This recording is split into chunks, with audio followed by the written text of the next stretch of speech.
There's quite a few artists out there that would like to, make a living doing art, kind of like you've been able to do here in Hollywood. What would you recommend to the young artists that are trying to get their art out there, that are trying to have a career as an artist?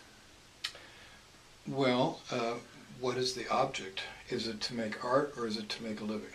I think it's both.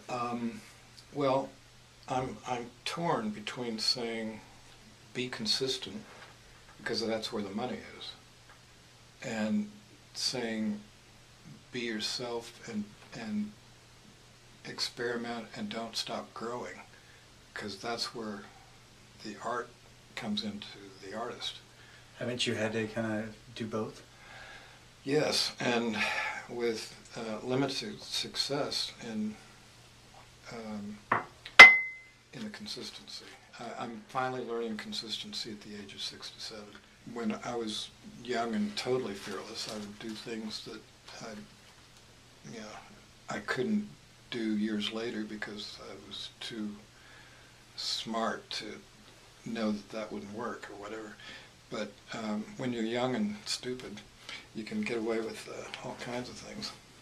Well, what would you suggest? Like, what type of art are people buying? Well, it varies from place to place. Los Angeles is pretty wide open as far as what people buy and what they're hanging on their walls. That's what you have to do. You have to look at what is, when you go into homes of people, what do they want to live with, and you can reproduce that if that's what you want to do.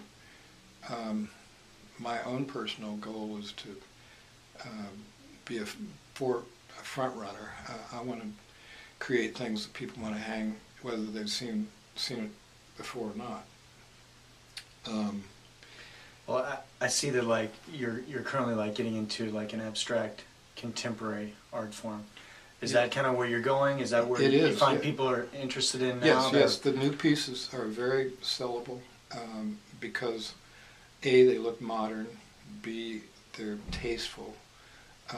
C, you can recognize the past history of art in them.